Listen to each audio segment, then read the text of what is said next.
indicatif de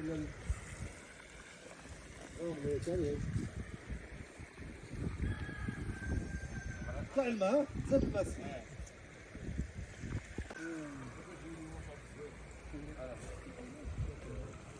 indicatif de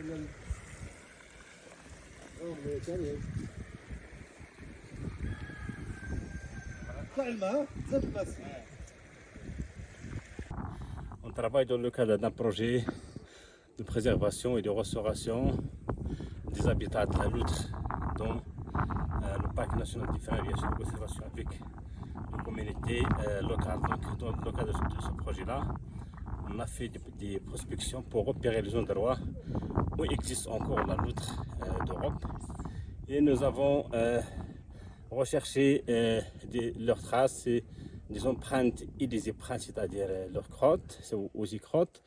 Et bien sûr, nous avons aussi fixé des caméras trappes dans divers endroits où nous avons détecté l'existence de la loutre d'Europe.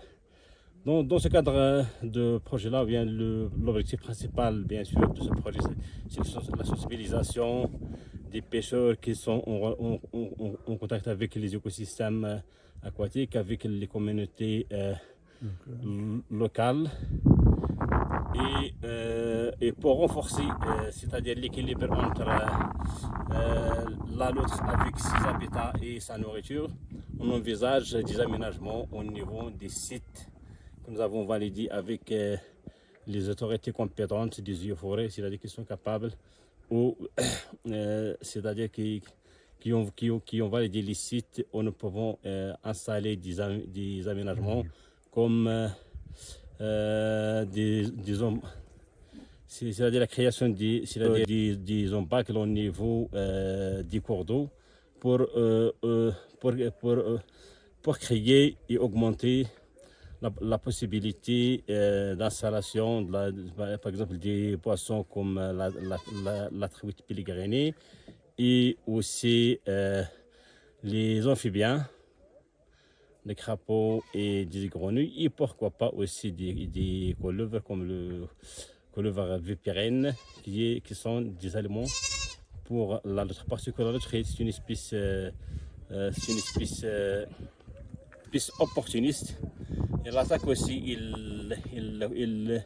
il consomme aussi en plus des espèces, c'est-à-dire des poissons, des amphibiens, des reptiles, aussi des oiseaux.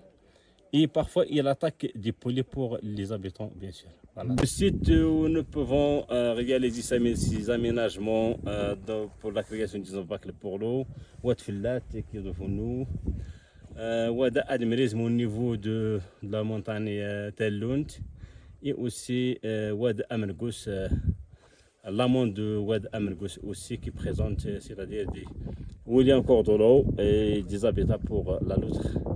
Et bien sûr et sa nourriture. Voilà. Donc aussi la loutre d'Europe est une espèce sentinelle, c'est-à-dire une espèce parapluie. Si on arrive à la protéger, à protéger ses habitats, on va protéger les habitats des autres espèces aquatiques avec lesquelles la loutre partage le même écosystème. C'est une espèce aussi parapluie parce que il se positionne au sommet de la chaîne trophique, c'est-à-dire si on arrive à la protéger, on protège tous les écosystèmes avec ses composantes et bien sûr on arrivera à un bon fonctionnement de notre écosystème aquatique. Merci. عادي ماشي صحي مزيان. انا لو ديبا اللي فتحناه شاف لو ديبا هو اللي تقرا فيه واش ديبا الخطه ديال كان نقاش مزيان كان فيه كنا تنتسامعوا هذا هو اللي زوين.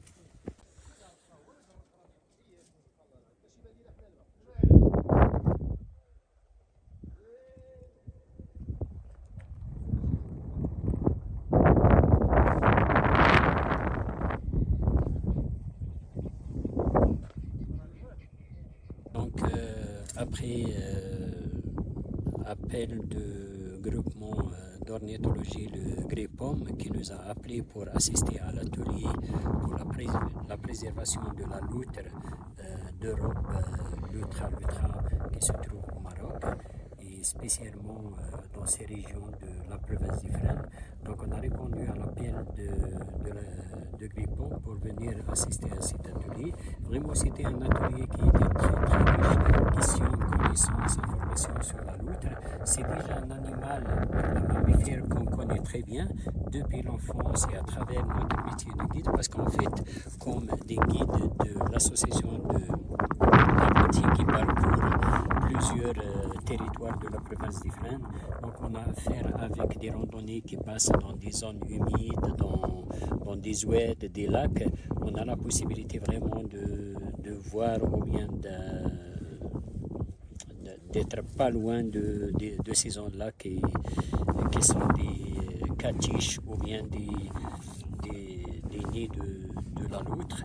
Et vraiment pour nous, la loutre, c'est un très bon indicateur vraiment pour les zones qui sont protégées. C'est dans ce cadre-là que l'association rejoint le GRIPOM et toutes les instances publiques et privées pour vraiment mettre en avance la protection de la loutre, qui est vraiment un animal relatif à des cours d'eau qui sont vraiment vivantes et qui devaient vraiment être protégées pour la protection de l'environnement, pour la protection de l'animal et la protection aussi de la vie aquatique. Si vous nous parlez un petit peu de ces sources d'eau de Fellat, là où on est actuellement.